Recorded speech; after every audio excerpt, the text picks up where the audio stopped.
धूपपुर गांव पिछले कई वर्षों से भयंकर गर्मी से पीड़ित था। रमेश भयंकर धूप में खेत में कड़ी मेहनत कर रहा था कि तभी उसका पुत्र मोहन आकर उससे बोलता है, पिताजी, माँ ने आपके लिए खाना और फ्रिज का ठंडा पानी भेजा है। अच्छा हुआ तू आ गया मोहन, मेरा गला प्यास से सूखा जा रहा था। पिताजी, हमारे गांव में इतनी अधिक गर्मी पड़ती है, तो फिर हम अपनी खेती बेचकर दूसरे गांव में रहने क्यों नहीं जा सकते? अरे मोहन, तू अभी बच्चा है, तू नहीं समझेगा। हमारे गांव में पिछले कई वर्षों से वर्षा नहीं हो रही और यहाँ पर बिजली भी नहीं है। जमींदार ने अपनी रकम से गांव में सोलर प्लांट लगवाए हैं, उसी से पूरे गांव में बिजली सप्लाई होती है।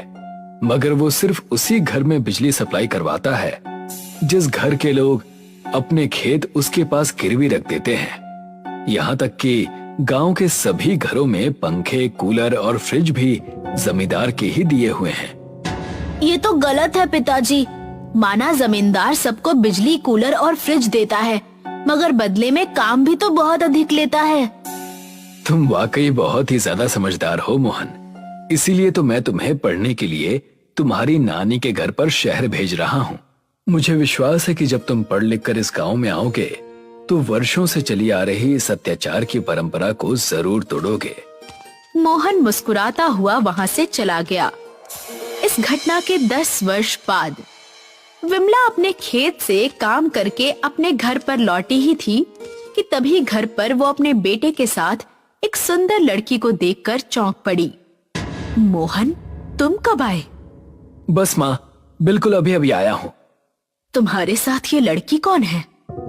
माँ, इसका नाम मोहिनी है। ये मेरे साथ में पढ़ती थी, हम दोनों ने विवाह कर लिया। अब ये तुम्हारी बहू है। माँ, अब मैं अपने गांव में ही रहूंगा। नहीं बेटा, इस गांव के लोग आज भी जमींदार के गुलाम हैं। माँ, पिताजी ने मुझे शहर में इसीलिए पढ़ने के लिए भेजा था ताकि मैं अपने गांव के लोगों को जमींदार की गुलामी से मुक्ति दिलवा सकूं। अगले दिन मोहन जमींदार की हवेली की ओर चला गया। अरे मोहन, तुम गांव में कब आए? जब तुम गांव छोड़कर गए थे तो कितने छोटे थे, देखो अब कितने बड़े हो गए। चलो, अच्छा है कि तुम आ गए। तुम्हारे पिताजी 5 वर्ष पहले ही संसार को छोड़कर चले गए, अब उनका काम तुम करोगे।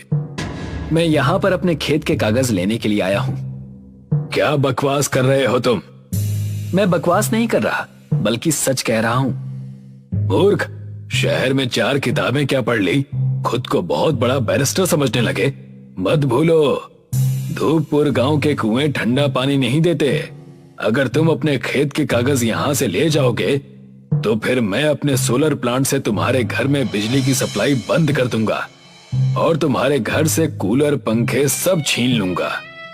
ना तो तुम मेरे घर की बिजली की सप्लाई बंद कर सकते हो और ना ही फ्रिज, कूलर छीन सकते हो, क्योंकि मेरे पिताजी ने बरसों तुम्हारी गुलामी की है। जमींदार गुस्से से मोहन को खेत के कागजात पकड़ाते हुए कहता है, जाओ, आज से तुम्हारा खेत तुम्हारा है।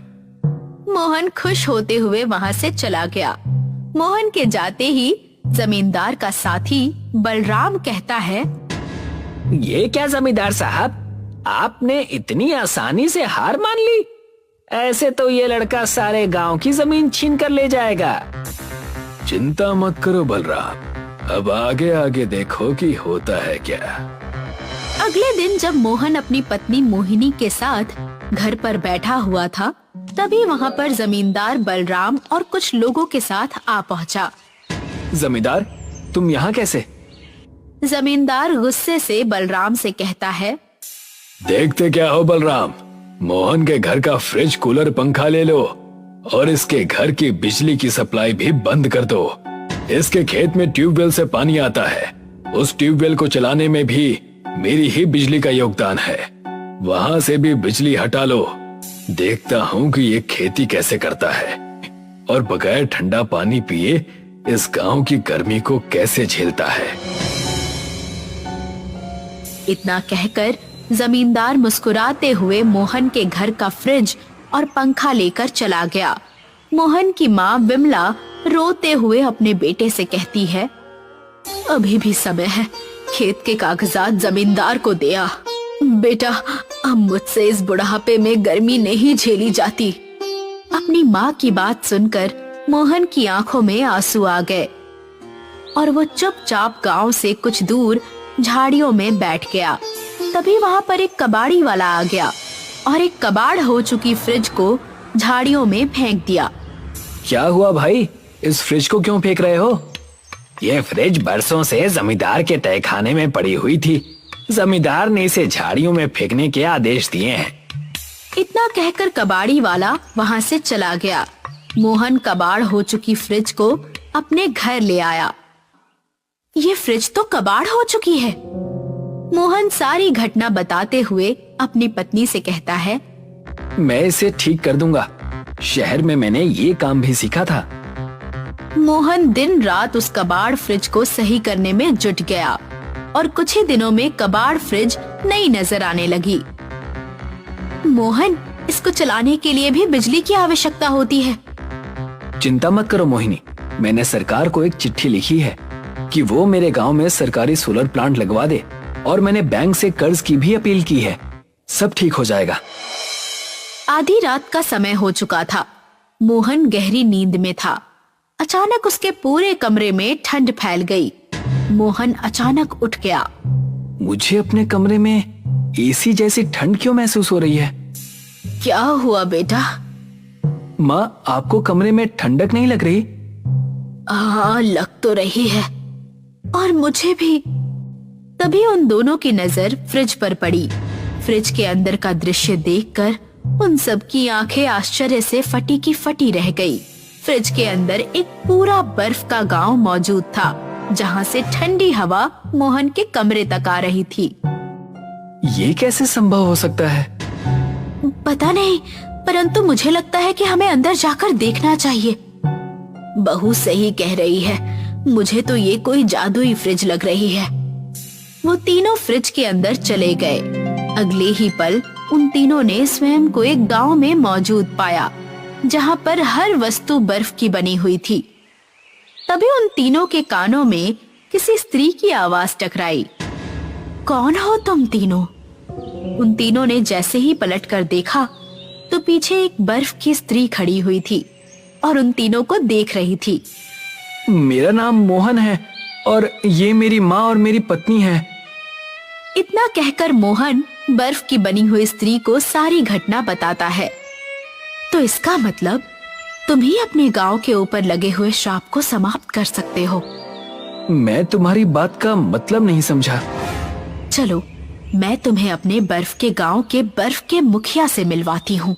वही तुम्हें बताएंगे कि तुम्हारे गांव में गर्मी पड़ने और वर्षा ना होने का क्या रहस्य है। मोहन उस बर्फ की स्त्री के साथ एक बर्फ की हवेली के अंदर चला गया। मुखिया जी, ये धूपपुर गांव से आए हैं। तुम जहाँ पर खड़े हो मोहन, वो एक दूसरा संसार है जिसे तुम जादुई संसार कह सकते हो।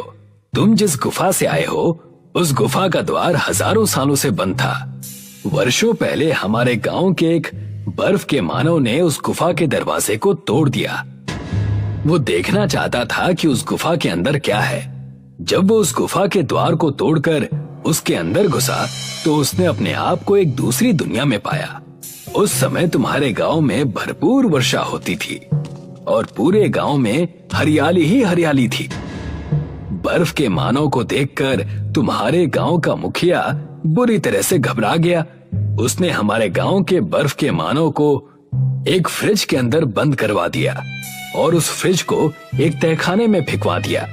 उस बर्फ के मानव ने फ्रिज के अंदर ही अपना दम तोड़ दिया, लेकिन मरने से पहले उसने एक श्राप दे दिया कि जिन गांव वालों ने डर कर उसे एक फ्रिज में कैद कर दिया था, उन्हीं गांव वालों को अब से अपना सारा जीवन डर डर कर ही बिताना होगा। उस दिन से तुम्हारे गांव में वर्षा होनी बंद हो गई और भयंकर गर्मी पड़ने लगी। समझ गया, उस गुफा के अंदर हमारी दुनिया का द्वार खुलता है। शायद उस बर्फ के मानव ने उसी फ्रिज में दम तोड़ा था जिस फ्रिज के द्वार से मेरा परिवार यहाँ तक आया है। और उस बर्फ के मानव के श्राप के कारण ही हमारे गांव के सभी लोग जमींदार से डर कर रहते हैं। तुमने बिल्कुल सही कहा मोहन।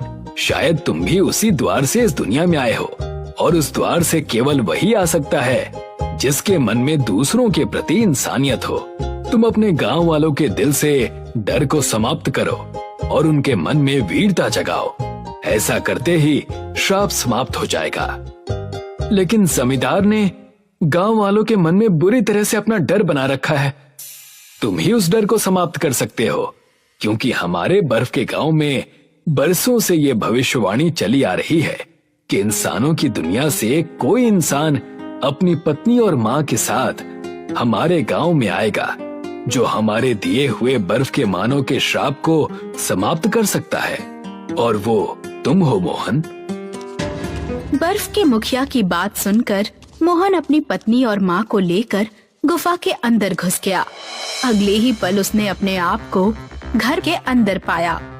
मोहन सीधा गांव की ओर चला गया और सारे गांव वालों को एकत्रित करके सारी घटना बताते हुए बोला, गांव वालों, मुझ पर विश्वास करो। जमींदार की गुलामी करना छोड़ दो। अपने अपने खेत के कागज वापस ले लो। तुम्हारे ऐसा करते ही इस गांव में वर्षा होने लगेगी। हम तुम पर विश्वास क्यों करें मोहन? मुझ पर विश्वास करो। तुम सब जमींदार से अपने खेत के कागज वापस मांगो और मेरे साथ चलकर शहर की कोतवाली में उसके खिलाफ रिपोर्ट दर्ज करवा दो। तभी एक बुजुर्ग व्यक्ति उससे कहता है, मुझे लगता है कि हम सबको मोहन की बात माननी चाहिए। सभी गांव वासी जमींदार की हवेली में चले गए। ये सभी गांव वाले अपनी अपनी जमीन के कागज वापस मांगने आए हैं जमींदार।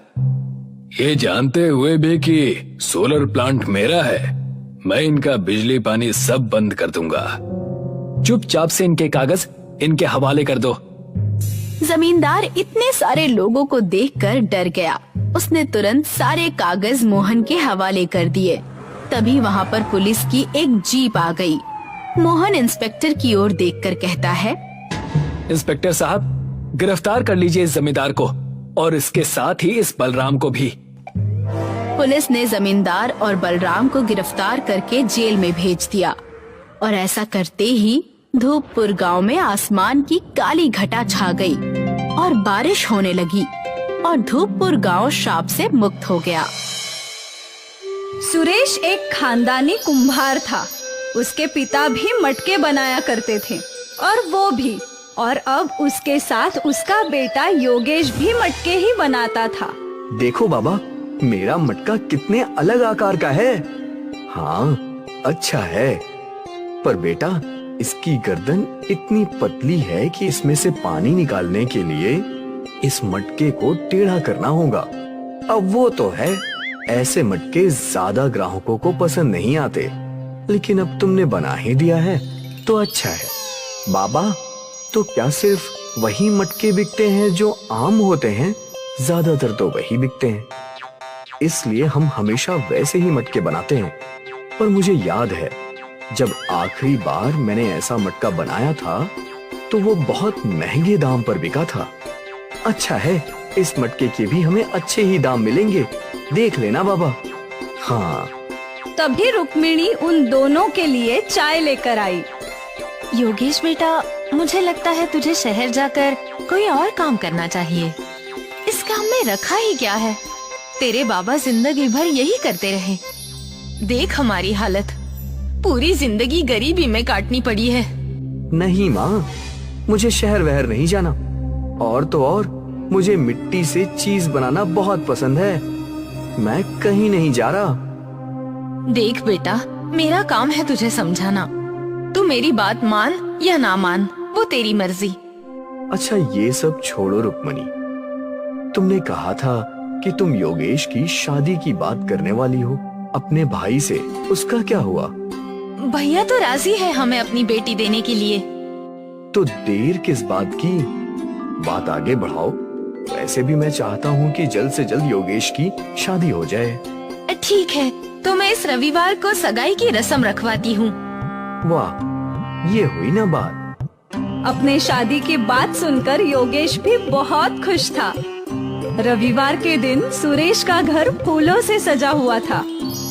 घर में काफी मेहमान थे और फिर सुरेश ने आभा को अंगूठी पहनाई और उन दोनों की सगाई हो गई।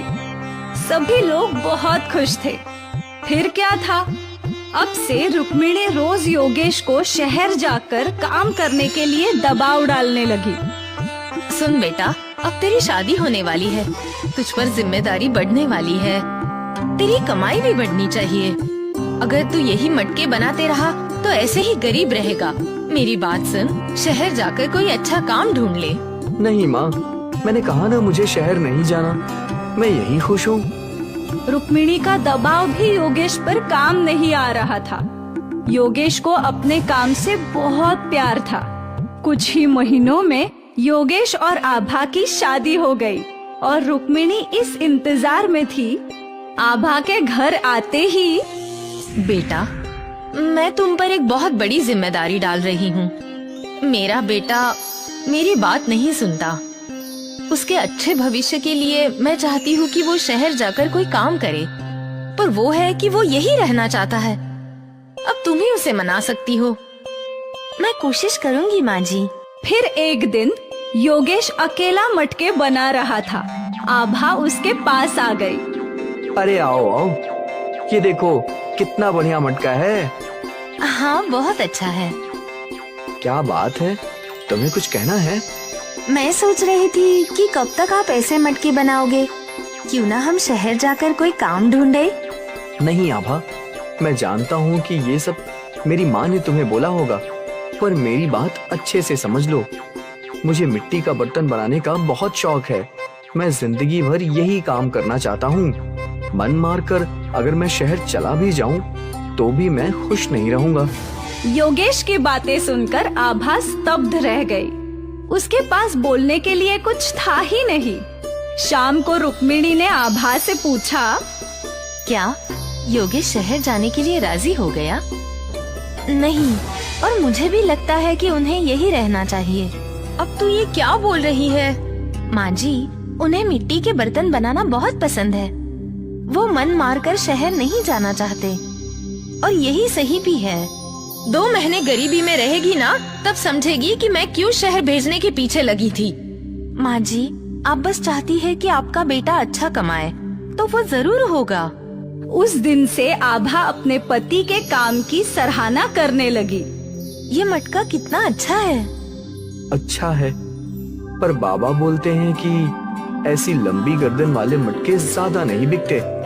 बिकते हैं, मैंने ये मेले में देखे थे। शायद 300 रुपए के थे। इतना महंगा? आप भी ऐसे मटके मेलों में क्यों नहीं बेचते? मैं कोशिश कर सकता हूँ। आभा ने योगेश को प्रोत्साहित कर दिया था। योगेश ने अलग अलग आकार के मटके बनाए और उन्हें रंग बिरंगे रंग दिए। वाह, ये सब मेले में जरूर बिकेंगे। उम्मीद तो यही है। उस दिन योगेश सारे मटके लेकर मेले में गया। उसके अलग अलग आकार के मटकों को मेले में काफी डिमांड थी। भैया, मुझे वो लंबी गार्डन वाला मटका चाहिए। मुझे वो रंग बिरंगा। एक ही दिन में योगेश के सारे मटके बिक गए और उसकी आमदनी अच्छी खासी हो गई। योगेश घर आया और सारे पैसे अपने बाबा के हाथ में रख दिए। ये देखो बाबा, आज की कमाई। अरे ये तो बहुत ज्यादा है। मेले में बेचने का आइडिया आपकी बहू का था। जुग जुग जियो बहू, और हमेशा अपने पति का साथ देना, वरना कुछ औरतें होती हैं जो पति को सिर्फ शहर भेजना चाहती हैं। पास खड़ी रुक्मिणी सब सुन रही थी। आभा और योगेश बहुत खुश थे। उस रात योगेश को एक नया आइडिया आया। आभा, कोई मिट्टी का फ्रिज खरीदेगा क्या? मिट्टी का फ्रिज? मतलब मिट्टी की ऐसी अलमारी जिसमें सब्जियां, फल सब ताजे के ताजे रहें, जो बिना बिजली के चले। क्या आप ऐसा कुछ बना सकते हैं? हाँ। तो फिर देर किस बात की? ये आइडिया तो सुपर हिट हो जाएगा। मैं कल ही मिट्टी का फ्रिज बनाता हूँ। अगली सुबह ही योगेश ने मिट्टी का फ्रिज बनाना शुरू किया। अरे ये क्या बना रहा है? बाबा, ये मिट्टी का फ्रिज है। इसमें सब्जी, फल सब ताजे रहेंगे, वो भी बिना बिजली के। वाह, सुना था पहले के लोग जमीन में गाड़ के सब्जियां फल ताजे रखते थे। सोचा नहीं था कि मिट्टी से ऐसा कुछ बन सकता है। हाँ, मैंने बहुत पहले सोचा था, पर कल की कमाई देखकर लग रहा है कि इस मिट्टी की फ्रिज को भी लोग खरीदेंगे। हाँ बिल्कुल, मैं भी तेरी मदद करता हूँ।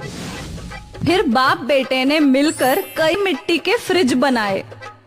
अगली सुबह दोनों उन मिट्टी के फ्रिज को मेले में ले गए। अरे भैया, वो क्या है? अलमारी जैसा। वो मिट्टी की फ्रिज है। इसमें आपकी सब्जियां और फल ताजे बने रहेंगे लंबे समय तक, वो भी बिना बिजली के। सच्ची? हाँ हाँ बिल्कुल। उस औरत ने एक मिट्टी का फ्रिज खरीद लिया। एक पत्रकार ने मिट्टी के फ्रिज की तस्वीर खींची और फिर देखते ही देखते कई और ग्राहकों ने मिट्टी के फ्रिज खरीदे और सारे फ्रिज बिक गए। आज पहली बार सुरेश ने इतनी कमाई एक साथ देखी थी। वो लोग खुशी खुशी घर गए। देखो भाग्यवान, आज तुम्हारे बेटी की कितनी कमाई हुई है। बाप रे, ये तो कुछ भी नहीं है, अब तो पैसों की बारिश होगी। इसका मिट्टी का फ्रिज का आइडिया कमाल का है।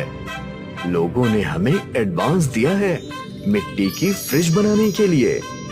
वाह योगेश, माफ करना बेटा, मैं ही गलत थी। मुझे लगता था कि इस काम में तू कभी खुश नहीं रहेगा, इसीलिए हमेशा तुझ पर शहर जाने का दबाव डालती थी। फिर रुक्मिणी आभा के पास गई। बेटा, ये सब जो हो रहा है वो तेरी वजह से है। तेरे प्रोत्साहन की वजह से आज योगेश ने ये सफलता हासिल की है। काश तेरी तरह मैंने भी इनका साथ दिया होता तो अब तक हमारे हालात बदल चुके होते। मम्मी जी, आप ऐसी बातें मत कीजिए, अब सब कुछ ठीक हो गया है। अभी तो हमारे खुशियों के दिन आए हैं और आप पिछली बातों को याद कर रही हैं। जाने दीजिए, अब से सब सही होगा। सही नहीं, सब अच्छा होगा, बहुत अच्छा। मिट्टी का फ्रिज खरीदने के लिए सुरेश के घर के बाहर लाइन लगने लगी। उनकी आमदनी कई गुना बढ़ गई थी। सुरेश ने अपने घर की मरम्मत भी करवा ली थी और अब इस परिवार के पास हर सुख सुविधा थी। और ये सब बस मिट्टी के फ्रिज की आइडिया की वजह से हुआ।